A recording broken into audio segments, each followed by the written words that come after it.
This thing of ours, it ain't easy. Pre-dawn prep, long days, finicky fish, but in the end, Venice, Louisiana, the coolest, strangest, most abundant fishery on the Gulf Coast, always pays up.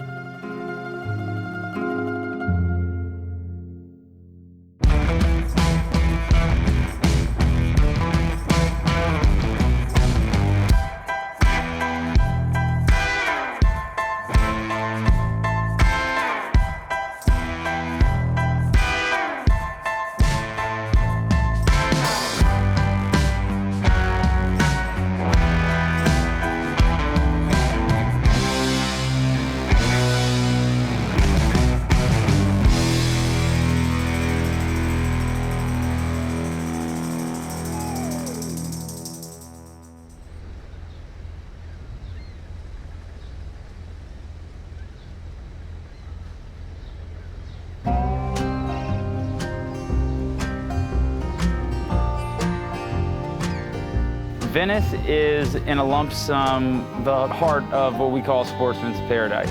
It has a lot to offer because it's the end of the river and the beginning of the Gulf. It's a working and fishing men's environment because there's not much here other than that. There's two ends of the world, end of one world and the beginning of another. No highways, no malls, no gluten-free lattes.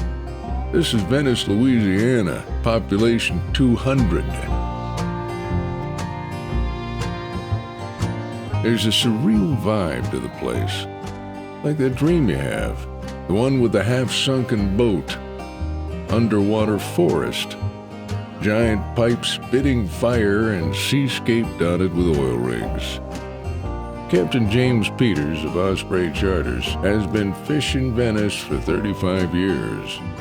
Back when I first started, there was 3 charter captains. There was only about 25 boats in this marina. It was kind of unheard of. And we went out on typical tuna fishing days back during our tuna season, and by noon, we'd have 5 or 6 fish over 150 pounds in the boat. We really never realized what a fishery we had. And over the last 20 years or so, Venice has just grown, because for years, nobody knew about it. Literally, it was just the locals that kind of fished down here, and with the power of the internet and mass marketing, Venice has become one of the hottest fishing places on the Gulf.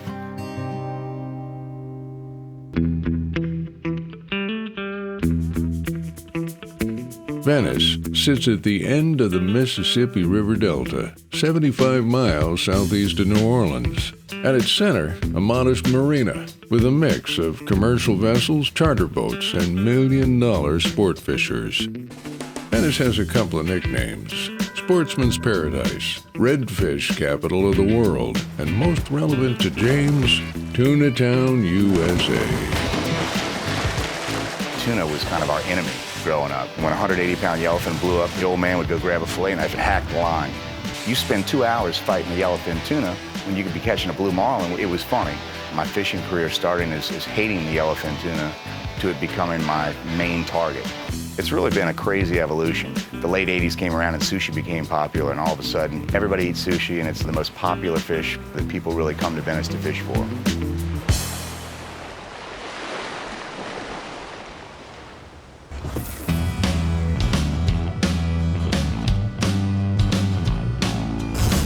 These days, the enemies are the species that interrupt the tuna fishing.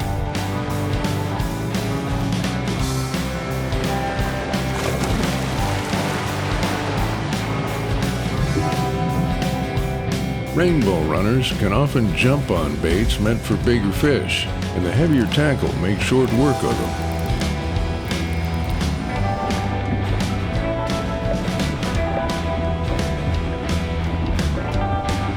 The aptly named species is also known to run with more senior members of the food chain.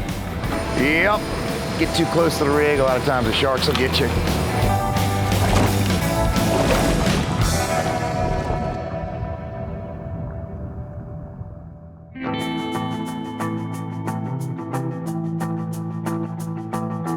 Summer is the pinnacle for yellowfin fishing, and expectations are high. The problem is, no one told the tuna. Hammer shot this one.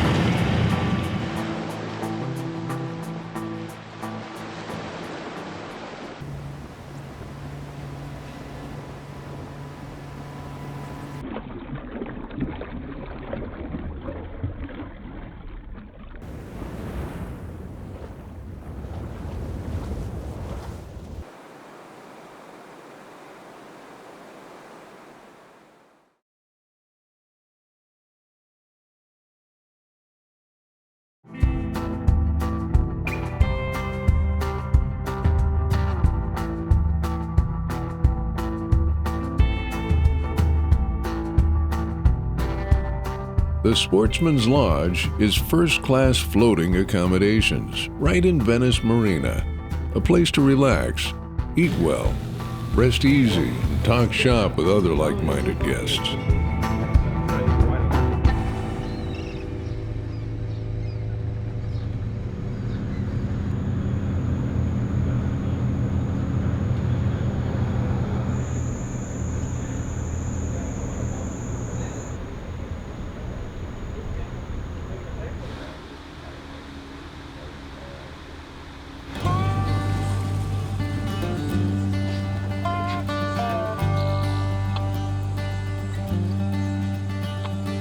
While en route to today's offshore spot, let's take inventory of the gear and equipment.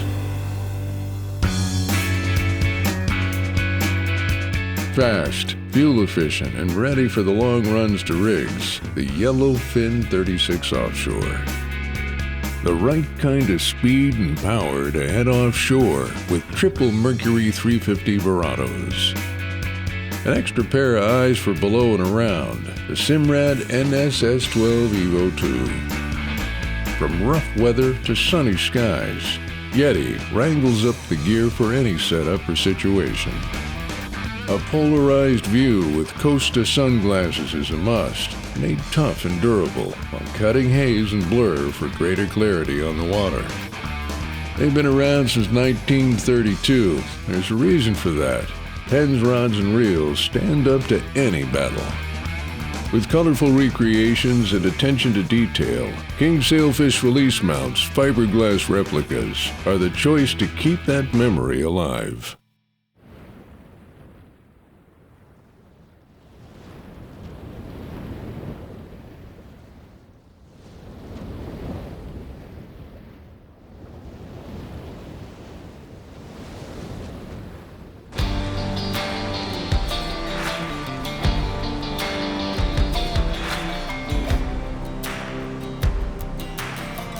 The Gulf is populated by hundreds of oil rigs, sitting in water anywhere from 1,000 to 6,000 feet deep. Some of the deep water rigs have upwards of 75 employees on them. Operating costs over $1 million a day. So it's big business, you know, and these helicopters that are charging $500–600 an hour are flying guys out all day long. You know, you can't sit in Venice for more than 15 minutes and not have a helicopter fly over your head. In an endless amount of open water filled with endless predators, the bait fish smartly find shelter in the rigs. That's what makes these monoliths the bedrock of the offshore fishery. This year it's all been on the shelf. You know, most of the rigs that go down to the bottom, 1,000-foot depths, a lot of times you got to match the hatch. Whatever they're feeding on out there, you need to have.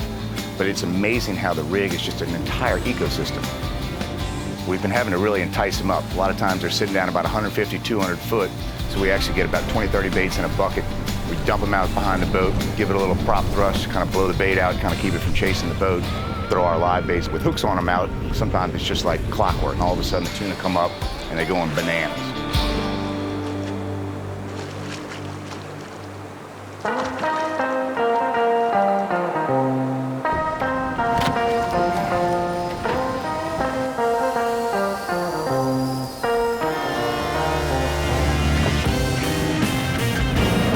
nothing real big, but right species.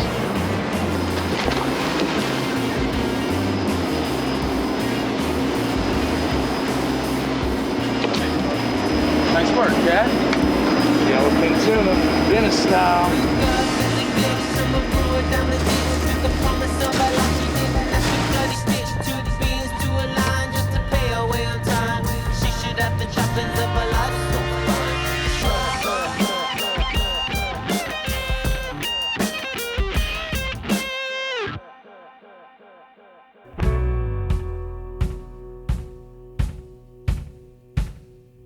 Down from the mountain, hide by the river, washed in the water, oh my soul.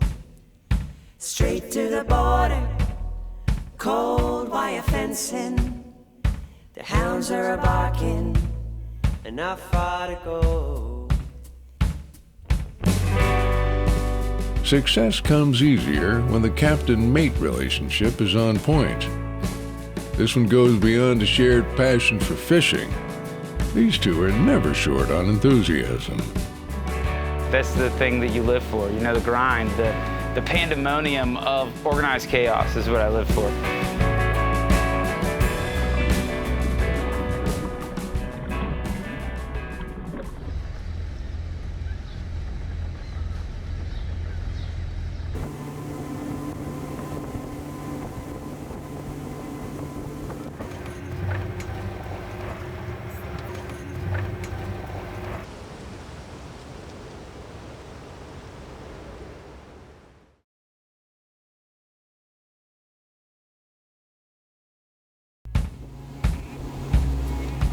They came riding up on the finest, shoot it in the sky.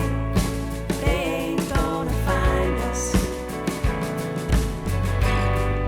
A good captain and mate relationship is paramount. It's a recipe that requires trust, discipline, hard work, and the greatest among these, trust. My name's Kyle Hunter Bone, I'm 30 years old. My docket number is 881-8612. I think we're coming on 6 years now. It seems like it's been that long. He could probably correct me and say it's been longer or shorter, but I wonder how I did it for so long without him. He's definitely my right-hand man, without a doubt. You know, it takes a certain kind of person and a certain kind of person to work on a boat together like we do. You know, we've grown together and it's not easy every day, but James given me every opportunity in the world that I could ask for to do this. I've fished with hundreds of different people over the years, and it's one thing to bite your tongue and just make it work, but to me, the proof's in the pudding. You know, you can talk, you can do anything, but your actions account for everything. Bone and I have got along great. He's the hardest working guy I've ever worked with. He just works. And to me, that's all I need.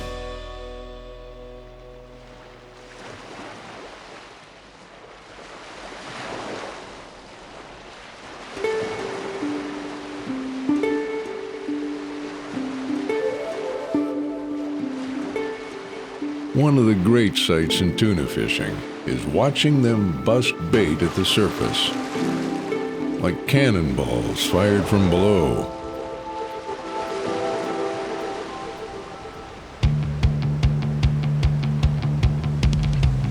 Here, feed that.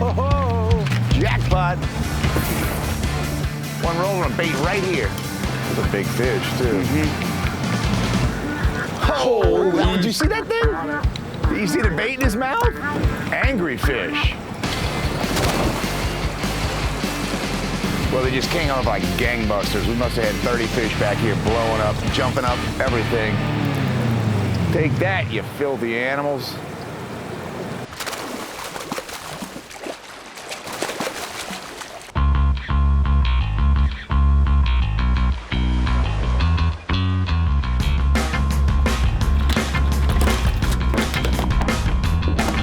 Well, blackfin bite's better than no bite, man. Got to start somewhere.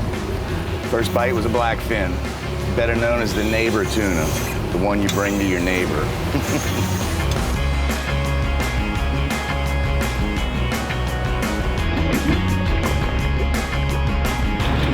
All right, little fella, you go get big.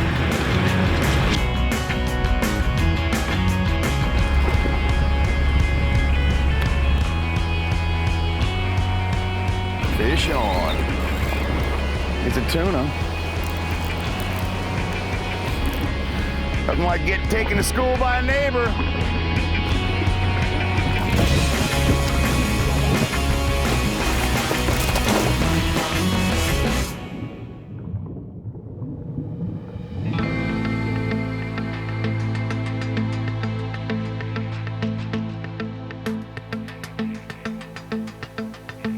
The bigger yellowfin remain picky, but James isn't giving up. They're here. We just got to get them to bite.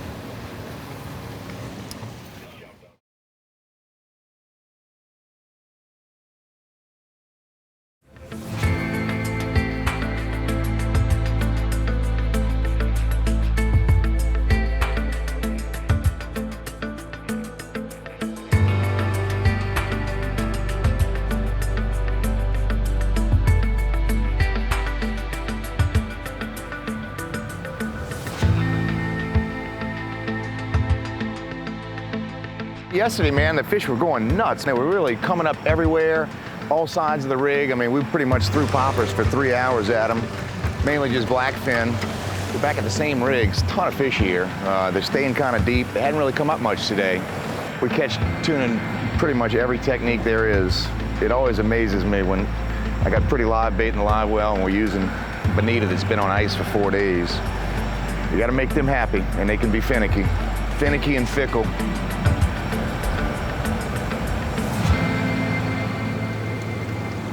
They're here. We just got to get them to bite.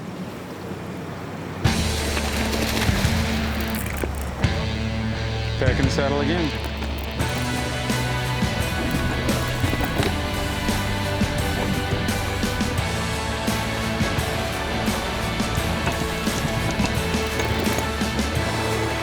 Gaff.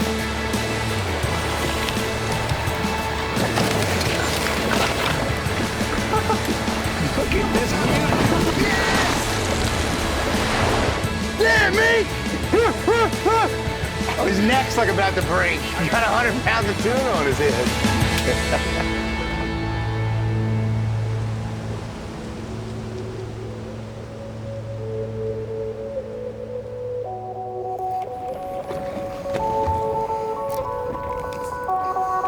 Sometimes you just got to figure out what they're biting, man. Frustrating when we've got a live well full of some of the prettiest live bait in the Gulf, and all they want to eat is dead, rotten bonita. Yeah, we got color.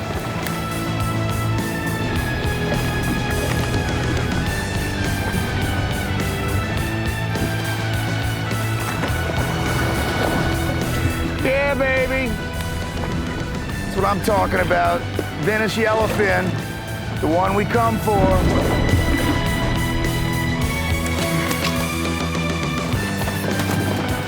Woo!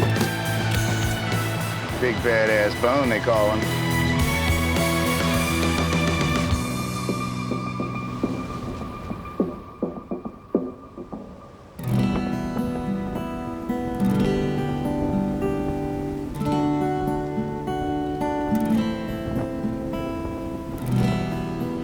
Day's end.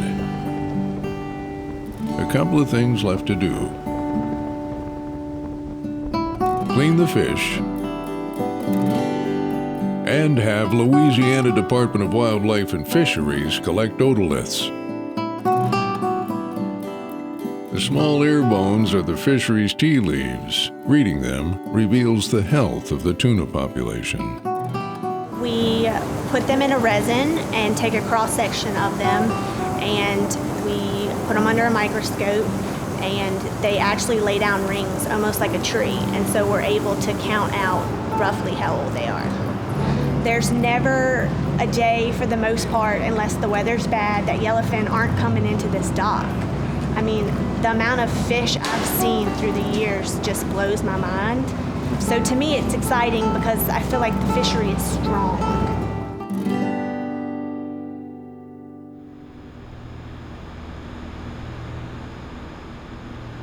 Sure enough, one out of every, like, 2 jobs you find.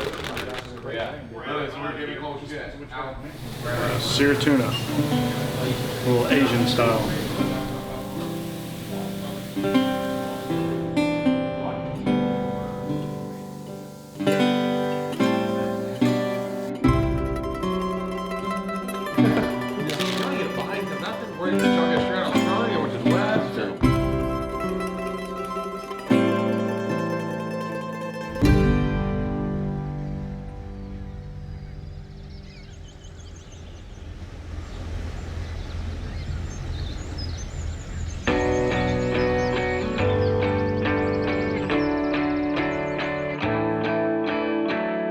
At first, you see the flock of pelicans or the pod of dolphin.